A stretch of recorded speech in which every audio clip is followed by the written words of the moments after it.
10절과 11절 봉독하겠습니다. 한나가 마음이 괴로워서 여호와께 기도하고 통곡하며 서운하여 이르되, 만군의 여호와여, 만일 주의 여종의 고통을 돌보시고 나를 기억하사 주의 여종을 잊지 아니하시고 주의 여종에게 아들을 주시면 내가 그의 평생에 그를 여호와께 드리고 삭도를 그의 머리에 대지 아니하겠나이다. 아멘.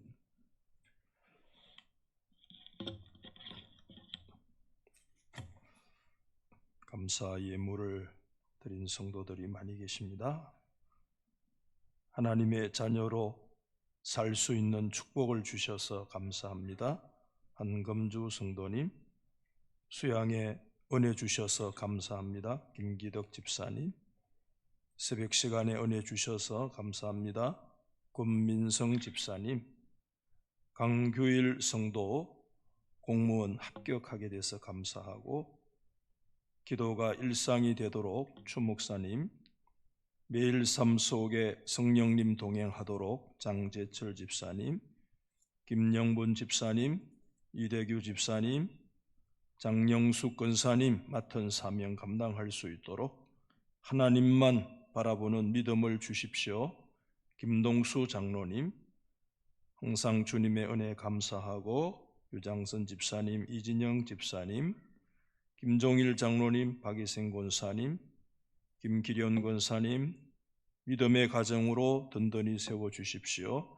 이종문 집사님, 정명분 권사님, 말씀 깨닫고 믿음의 예배의 성공자 박광자 검사님, 김명옥 집사님, 가족 신앙의 뿌리를 내리게 해주시고, 강영재 장로님, 하나님께 드린 약속을 지킬 수 있는 은혜를 주시고, 이판조 권사님, 믿음의 뿌리가 내려지도록 항상 소영숙 권사님 인도하시고 주님과 동행하는 교회와 성도가 되도록 전병호 권사님, 송정숙 권사님, 황진희 집사님, 박순자 집사님 기도할 수 있게 돼서 감사하고, 이숙조 권사님, 기도의 눈을 들어 하나님을 보게 하시기 김전목 권사님, 박순찬 집사님, 이정숙 권사님, 대구 동성교회 제 삶을 다 드리기 원합니다.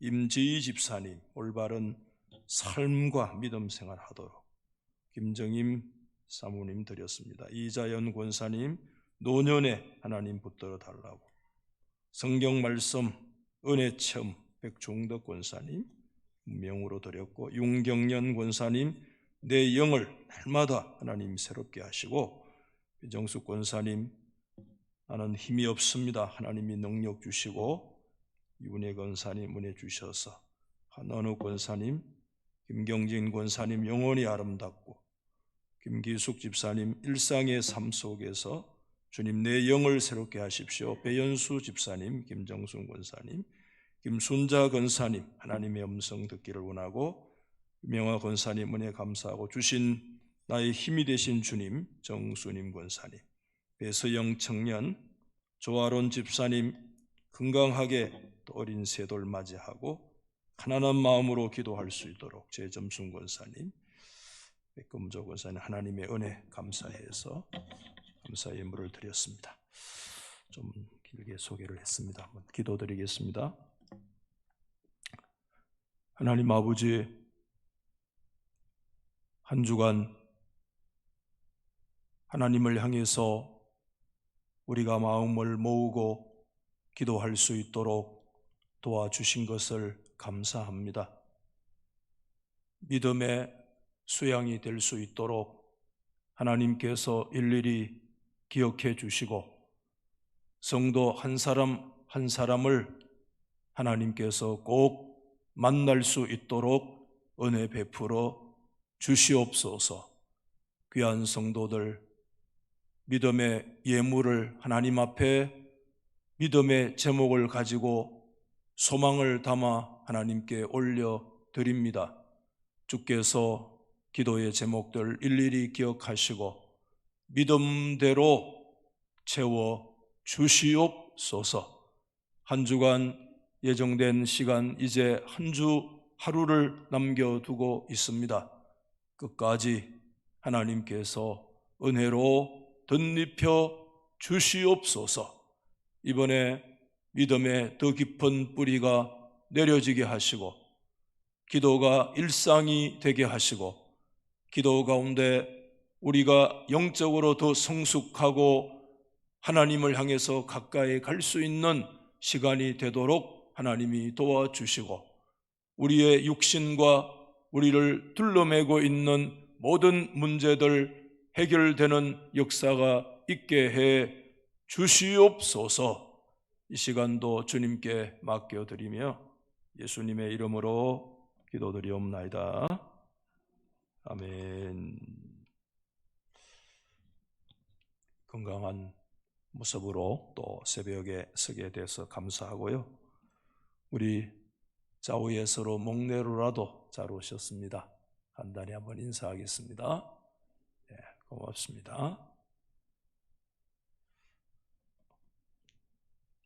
우리가 잘 알듯이 하나님은 사람을 영과 육으로 지으셨잖아요. 육신적으로 사람이 태어나서 계속해서 성장하고 발달해 가잖아요. 그래서 인간의 발달, 심리적 발달 또는 육체적인 발달 그런 부분에서 너무 많은 연구가 되어 있어요. 너무 많은 학자들이 수없이 수많은 책들을 쏟아내 놓고 있죠. 그런 것처럼 학자들은 우리가 신앙적으로도 하나님 앞에서 한 인생이 어떤 형태로든지 발달해 간다는 거죠. 저와 여러분들의 삶을 놓고 봐도 하나님께서 마치 육신이 영아기에서부터 장성해 가듯이 우리가 영적으로도 영아기에서부터 하나님을 더 온전히 사모할 수 있는 그런 자리까지 계속해서 발달 정도가 있다고 그렇게 가르치고 있습니다. 여러 명의 학자들이 있지만은 그래도 신앙 발달 단계 그렇게 하면 가장 유명한 학자가 제임스 파울러라고 하는 학자인데 그분은 우리 성도들이 하나님 향해서 신앙이 발달해 가는 단계를 6단계로 설명하고 있습니다. 좀 어려운 말들이기 때문에 간단히 제목만 보면 직관적이고 투사적 신앙, 굉장히 초보 단계의 신앙을 말을 합니다. 그 다음에 신화적이고 소위 문론적인 그런 신앙, 아주 초보를 이제 탈퇴하는 단계인데 세 번째는 결합적이며 일상적 신앙인데 성장 단계인데 네 번째는 개인적이면서도 반성적 신앙 활동을 할 수 있는 단계가 성숙적 그런 단계라고 얘기를 하고 있고 다섯 번째는 변정법적인 신앙 단계, 이 변화하는 단계, 나중에 유니버셜, 이 보편적이면서도 우주적인 그런 신앙의 단계를 6단계로 그렇게 얘기를 하면서 그분의 말에 의하면 그 6단계에 이룰 수 있는 정도는 그렇게 사람이라고 다 이룰 수 있는 것이 아니고 우리가 흔히 생각하는 어떤 특정인들, 그런 영적인 영웅들, 이제 그런 분들이 그곳에 해당되어지고 보통 4단계, 5단계 아니면 또는 그 아래 단계에 머물면서 그냥 신앙생활을 더 이상 발달하지 않고 생을 마치는 그런 경우도 많이 있을 수가 있는데 그래도 하나님 앞에서 4단계, 5단계쯤 이렇게 이제 인간은 계속해서 신앙적으로 발달해 간다. 그렇게 얘기를 하고 있어요. 그러면서 4단계, 성숙 단계에서 5단계인 변화의 단계로 이제 올라가게 되어지고 이행하게 되어질 때 사람의 신앙생활 발달에서 가장 크게 영향을 미치는 것을 한 가지 선정하라고 한다면 그것이 뭐냐 하면 기도다. 특별히 요즘 이 컨템플라지오 뭐 그런 단어를 많이 얘기하잖아요.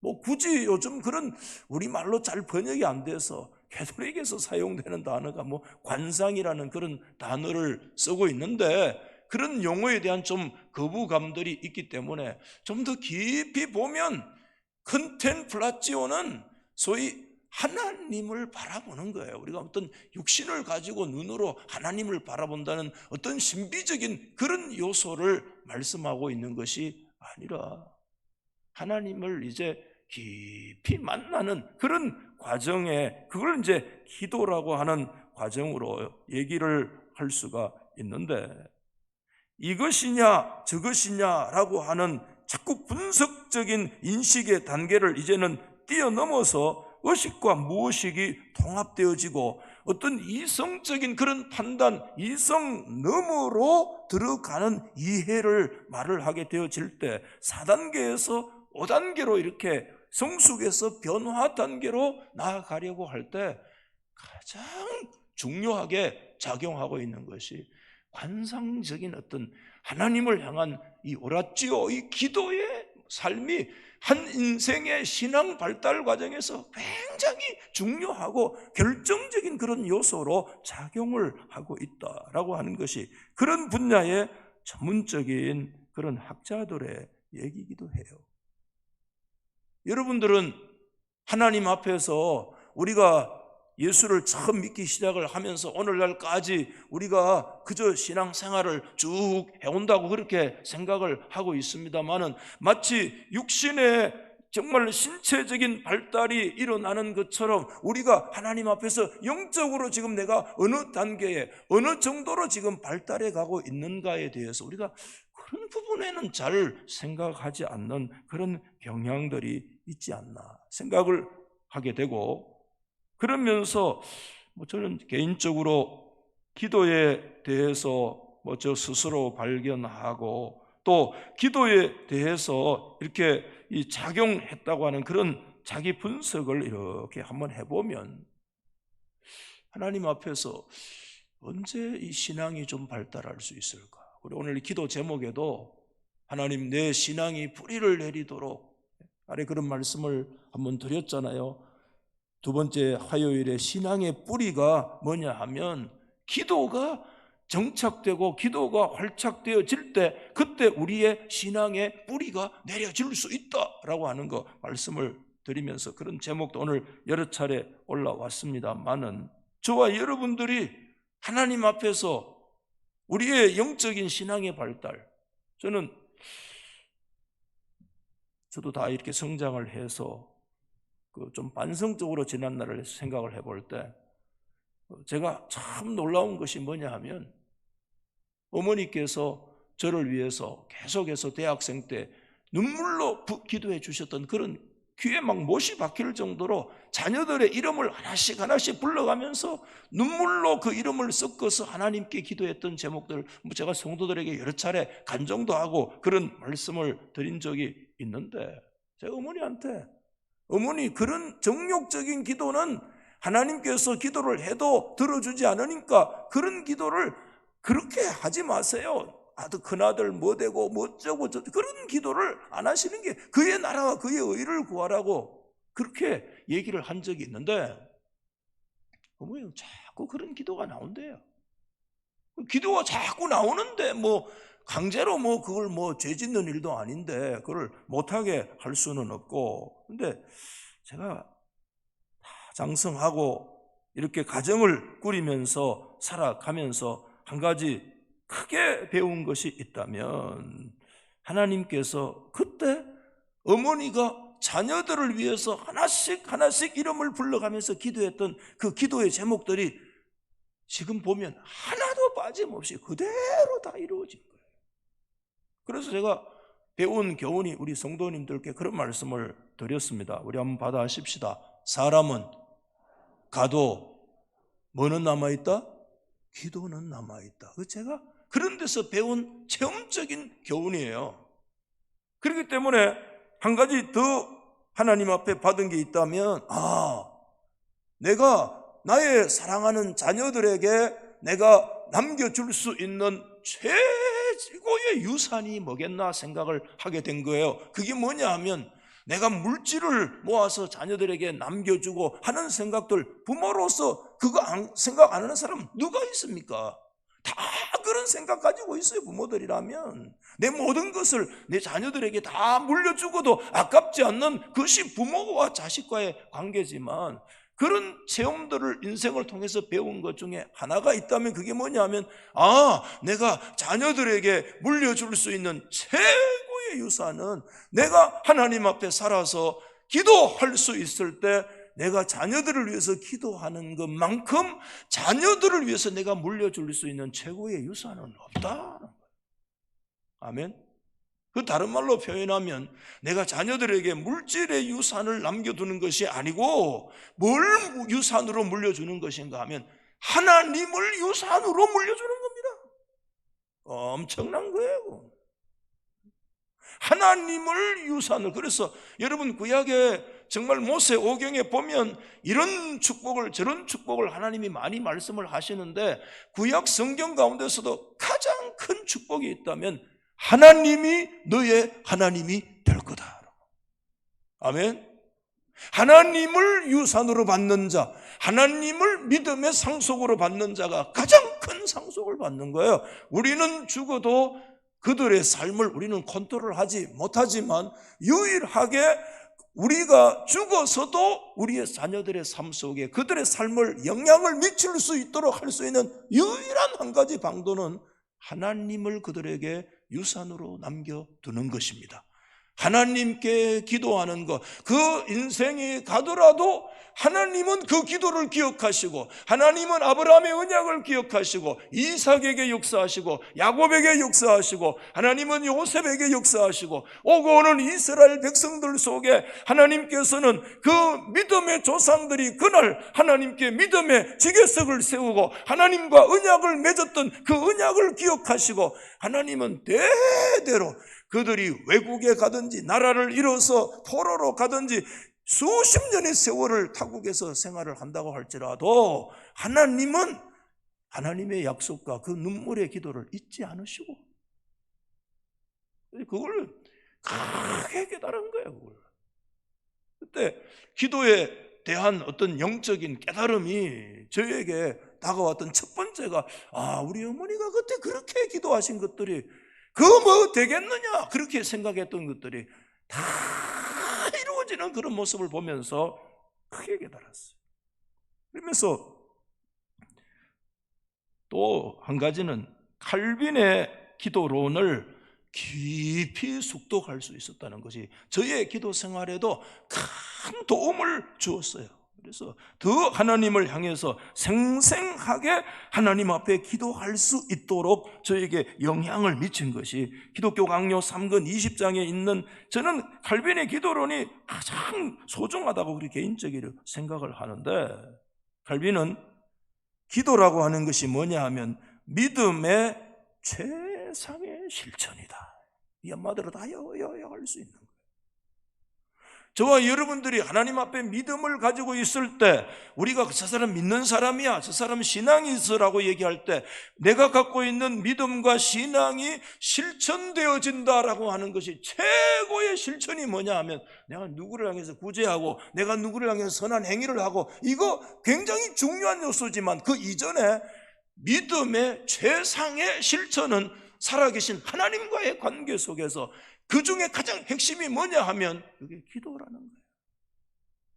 그래서 신앙의 실천에 있어서 신앙의 가장 핵심적인 꼬갱이가 있다면 그것은 하나님과의 관계 속에서 그분 앞에 나아가서 기도할 때 우리의 신앙이 가장 높은 영적인 실천의 자리에, 그것을 통해서 하나님은 매일 하나님의 은혜를 주신다. 그러면서 칼빈의 기독교 강요에 그의 기도론을 쫙 펼치면 첫 번째 이 갈빈이 아주 생생한 언어로 두 가지 아주 시각적인 언어로 기록을 하고 있는데, 첫 번째 말씀 비유가 뭔 비유를 드느냐 하면 넘쳐 콸콸콸 넘쳐나는 샘물에다가 뭐를 비유하고 있는가 하면 기도를 비유하고 있어요.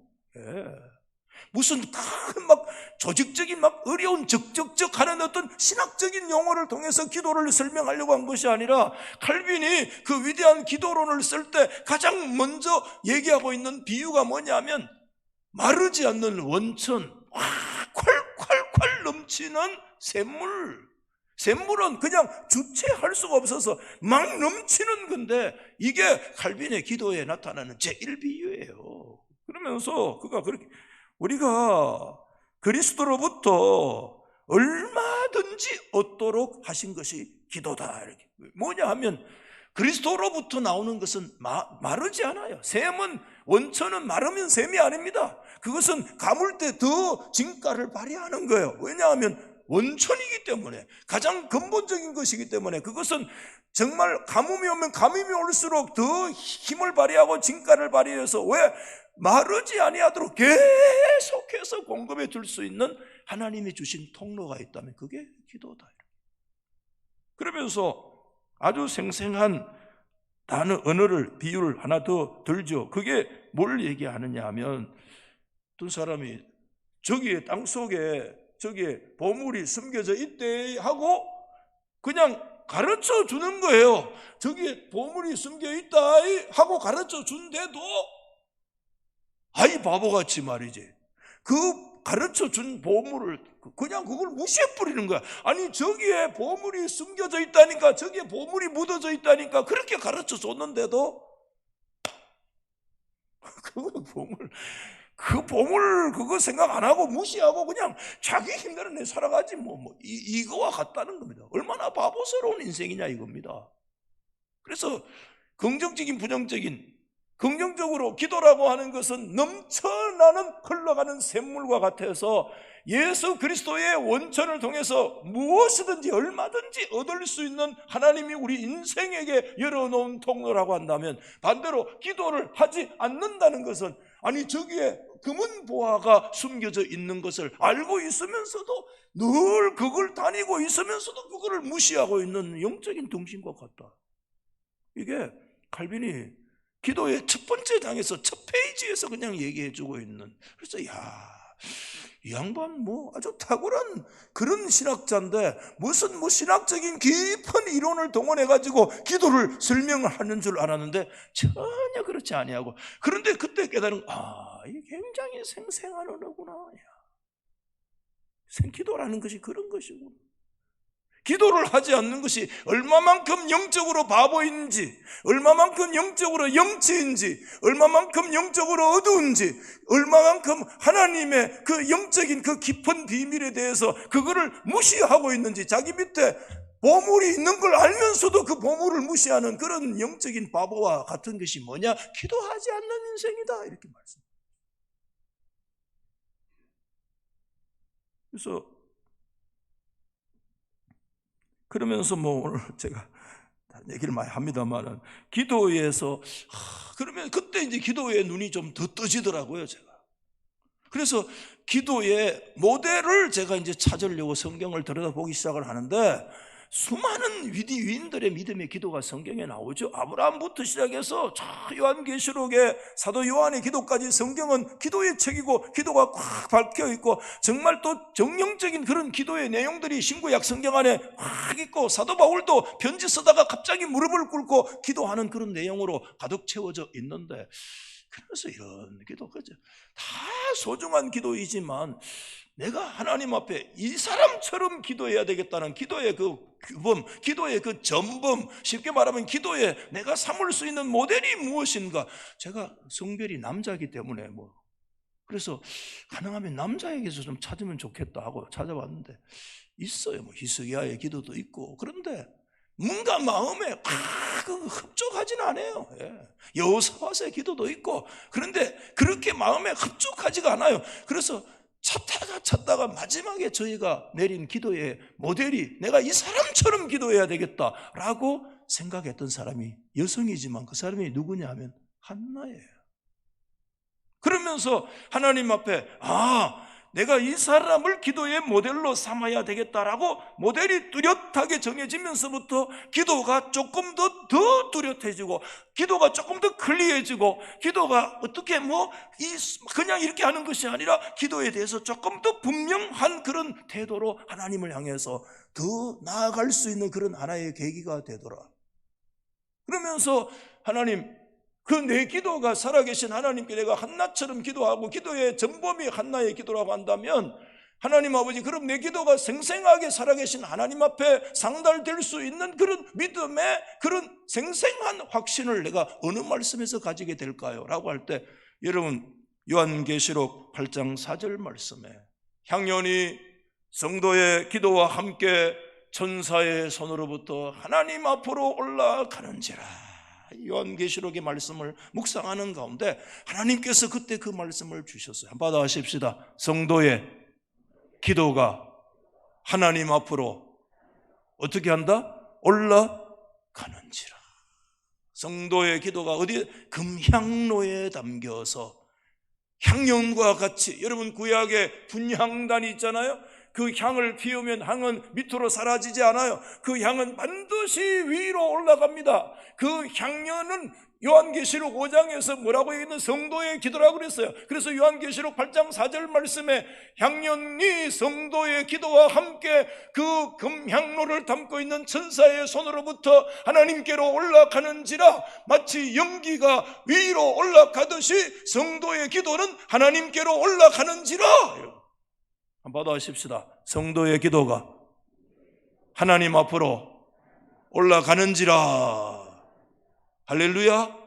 그래서 기도가 때로는 약해질 때가 있어요. 기도해도 하나님이 받으시겠냐 그런 생각이 들 때가 있어요. 그때 하나님께서 저에게 주신 그 비주얼라이저, 시각적인 그런 믿음의 교훈을, 아니야, 하나님은 성도의 기도를 얼마나 소중하게 여기시는지, 그것을 천사가 금향로에 담아 그 천사의 손으로부터 성도의 기도가 향연처럼 하나님 앞으로 올라가는지라.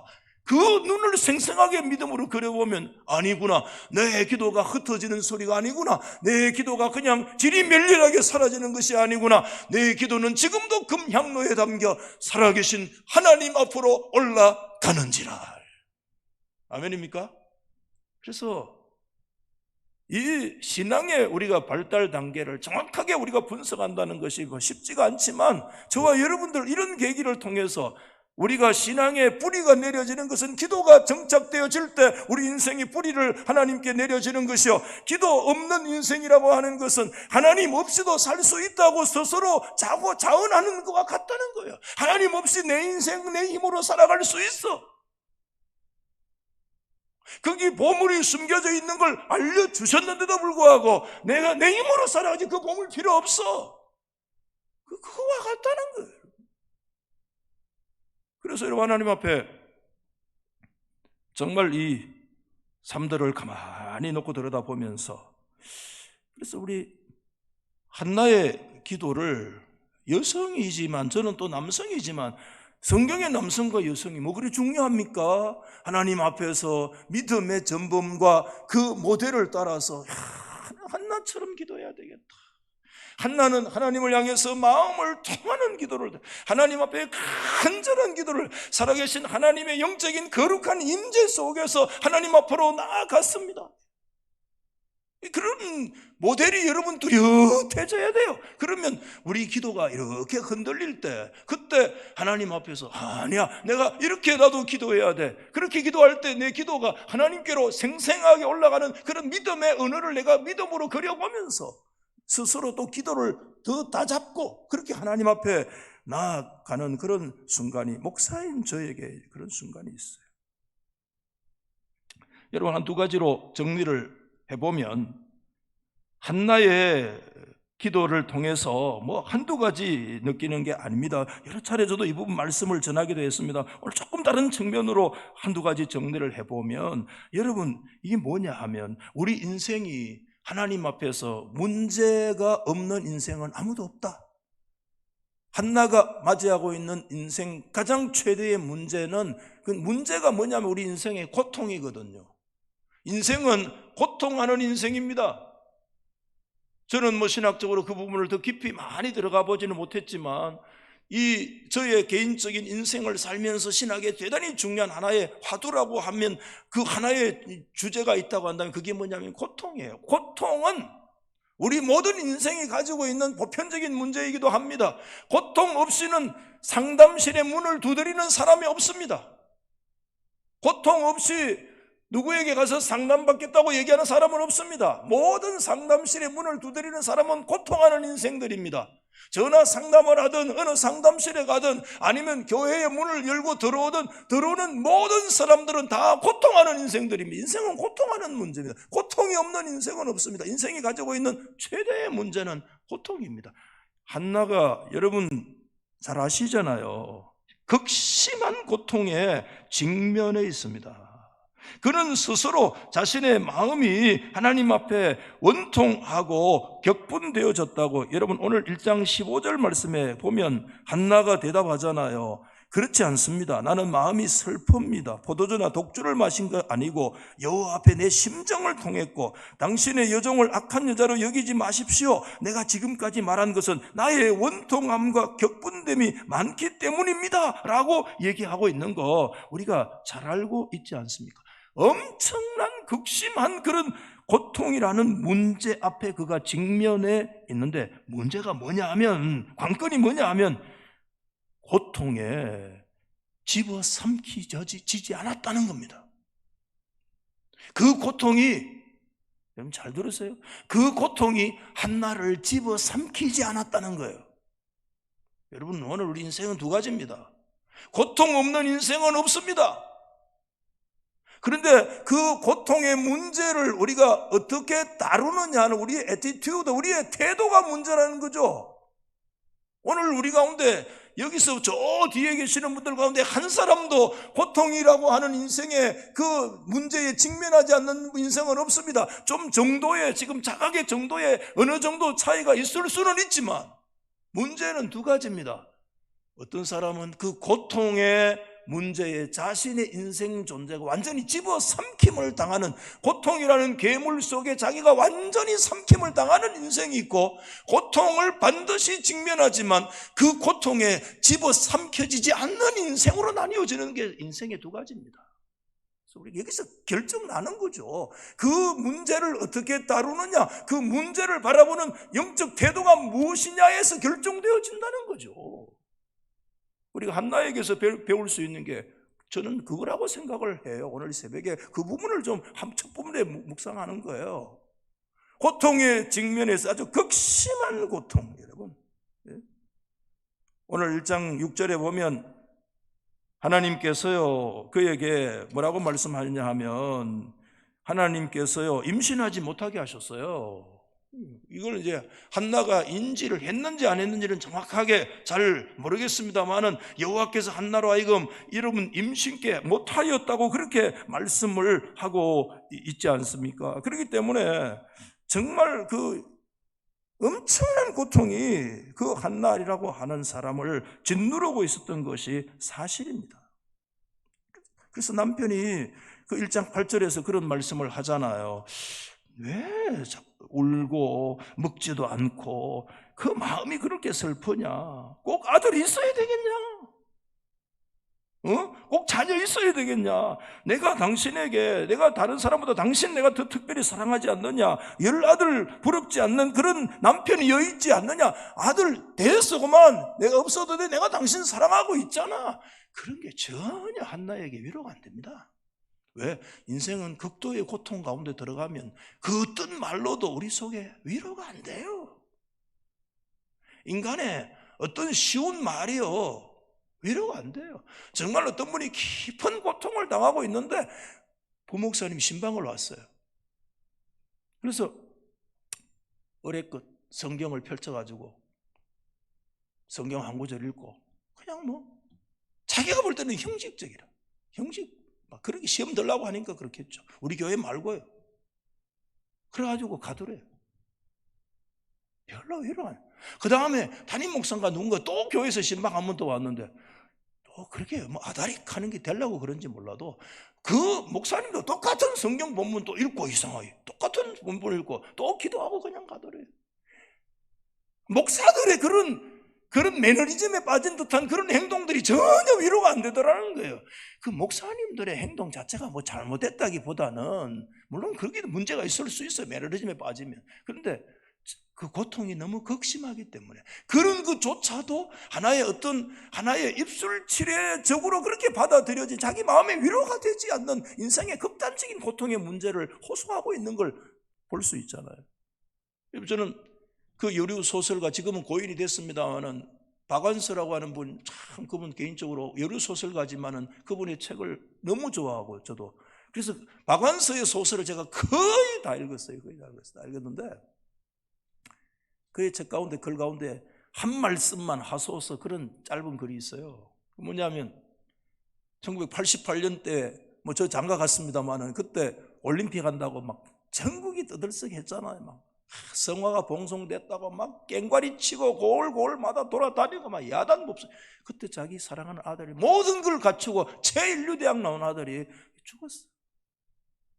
죽은 거예요. 아들이 죽었어요. 아들이 죽은 올림픽이 그에게 그가 그렇게 얘기를 했어요. 내가 만약에 독재자라면 1년 동안 앞으로 몇 년 동안 전 한국의 전체 사람들 앞으로 웃지도 못하도록 만들겠다라고 하는 그런 자기 표현입니다. 그런 미친년의 상념을 내가 가진다 그렇게 표현을 했어요. 그 단어를 안 잊혀서요. 확실히 그 소설가이기 때문에 그 고통이 어떤 거라는 걸 훨씬 참 적나라하게 그렇게 표현을 하니까 그게 마음에 딱 와서 꽂히더라니까요. 인간이 극심한 어떤 고통에 우리가 직면할 때 그 어떤 말로도 우리 가운데 위로가 되어지지 않아요. 우리가 어떤 지속적으로 괴롭힘을 당할 수도 있어. 사람에게 지속적으로 괴롭힘을 당해요. 어떤 꼬여진 그런 환경 속에서 우리가 나타내는 게 뭐냐면 고통을 당해요. 자신은 별로 잘못한 일이 없는 듯한데도 어떤 문제 가운데 부딪혀서 내가 왜 이런 고통을 당해야 되는지에 대한 엄청난 그런 시련들이 우리 가운데 있어요. 그때 우리 인생은 두 가지입니다. 말씀드렸잖아요. 고통에 내가 집어삼켜지든지 아니면 그 고통을 내가 새로운 태도로 바라보든지 둘 중에 결정되는 거예요. 그때 고통에 집어삼켜질 때 나타나는 현상이 뭐냐 하면 계속해서 불평과 원망으로 나타나면서 그곳에 궁극적으로 더 깊은 영적인 어둠 속으로 우리가 떨어지고 전락해 버릴 수 있는 그런 일들이 우리 가운데 일어날 수 있어요. 그런데 오늘 여러분 이 성경 말씀에 보면 여러분 오늘 1장 9절에 보면 그런 말씀이 있어요. 그들이 실로에서 먹고 마신 후에 한나가 뭐였어요? 한나가 어떻게 됐어요? 일어나서, 이번에 이 단어가 다시 보이더라고요. 한나가 일어나서 그때에 제사장 엘리는 여호와의 전 문설주 곁에 의자에 앉아 있더라. 그러면서 10절에 가서 한나가 마음이 괴로워서 여호와께 기도하고 통곡했다 이렇게 얘기하면서 그 출발이 어디서 시작되는가 하면 1장 9절에 그때 한나가 하나님 앞에서 일어났어요. 여러분, 하나님 앞에 하나님을 기억하고 믿음으로 일어나는 저와 여러분 되시기를 주님의 이름으로 축원합니다. 일어나야 돼요. 우리 인생은 문제에 직면하고 있는 것은 우리 인생이지만 그 문제의 해답은 누구에게 있는가 하면 하나님께 있는 거예요. 한나는 남편도 원망해 봤을 거예요. 버린나도 원망해 봤을 거예요. 여러 가지 눈물로 통곡도 해봤을 거예요. 그렇지만 깨달았어요. 이 문제는 이 해결이 인간이 해결할 문제가 아니구나. 이 문제의 해결의 궁극적인 문제의 해결은 하나님께 있구나 라는 것을 깨달으면서 하나님 앞으로 나아가기 시작했어요. 일어났어요. 하나님께 기도하기 시작을 했어요. 만약에 여러분 결과적으로 하나님께서 태의 문을 닫으시는 인생의 최대의 수치요, 어쩌면 그 당시 최고의 여인으로서의 고통의 문제가 그 속에 짓누르고 있었는데 그 고통의 문제가 그 한나라는 여인 앞에 만약에 나타나지 않았다면 어떤 역사가 일어났겠습니까? 한나는 역사에 있었던 수많은 여인들처럼 그냥 살다가 한 아이의 어머니가 돼서 세상 죽었을 거예요. 아무도 그의 이름을 기억하거나 그 아이의 이름을 기억하는 사람은 이 세상에 아무도 없었을 겁니다. 여러분,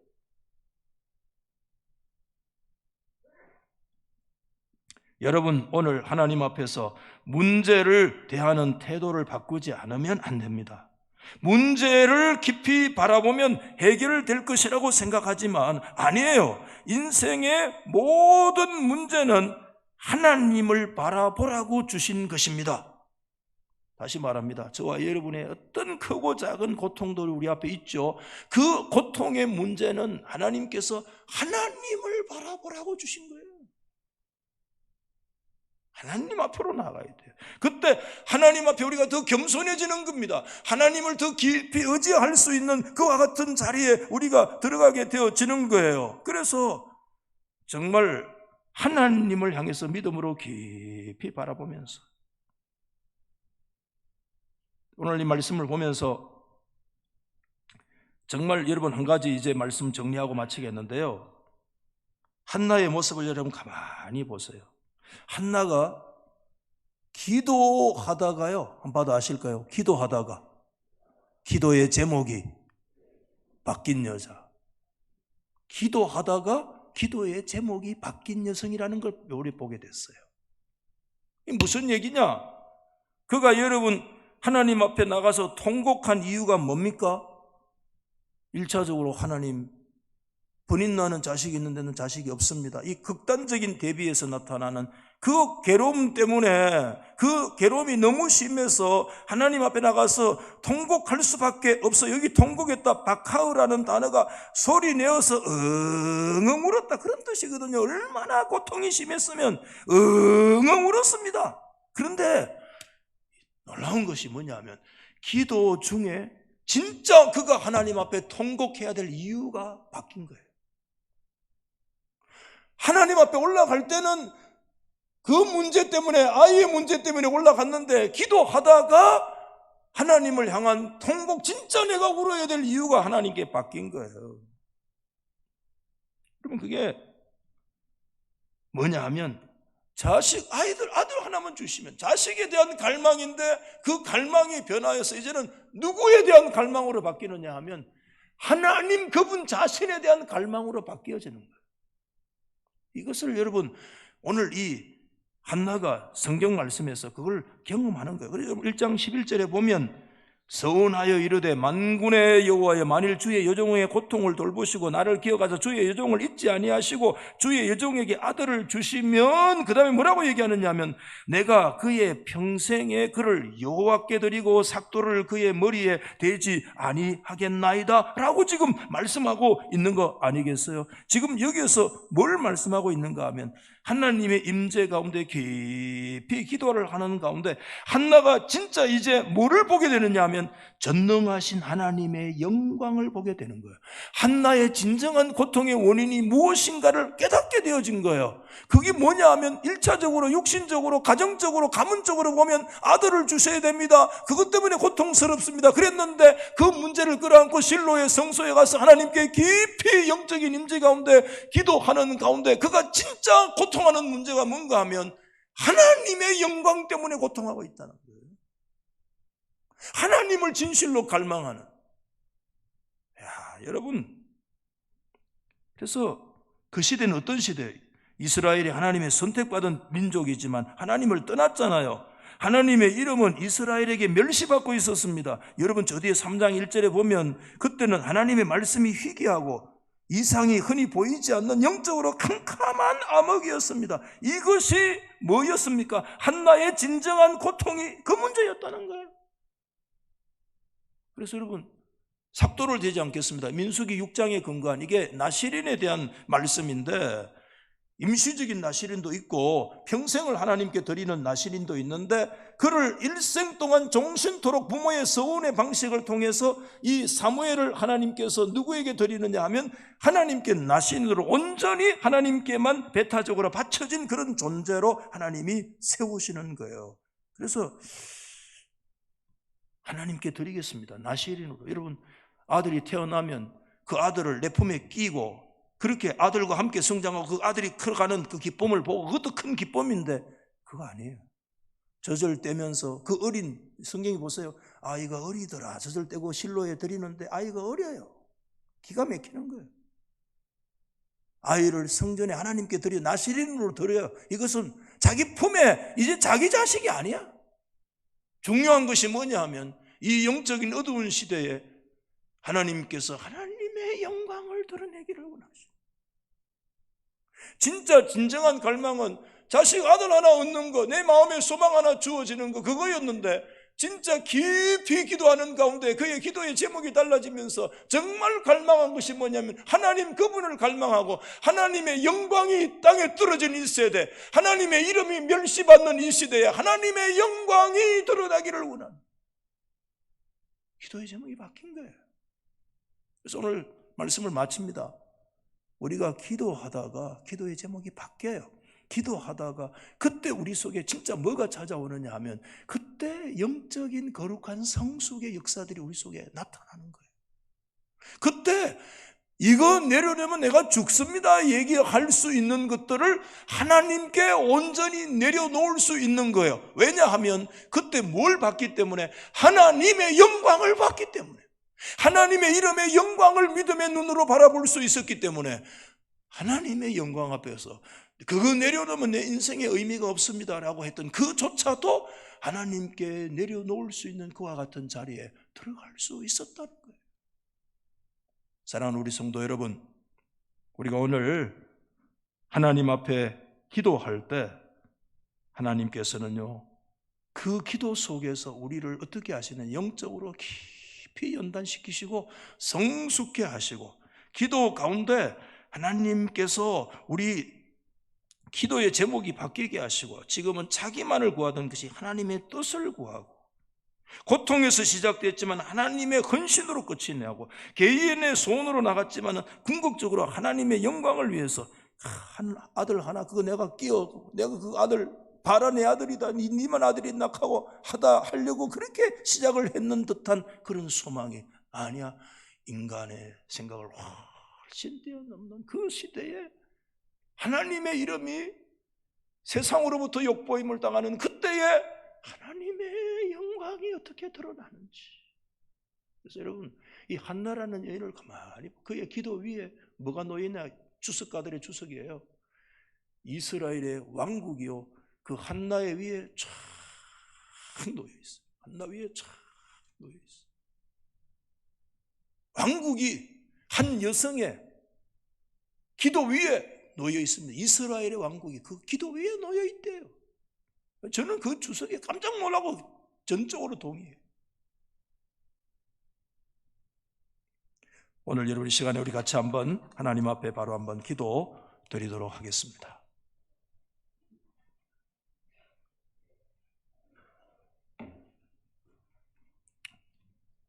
여러분, 오늘 한나는 극심한 고통이라는 문제 앞에 직면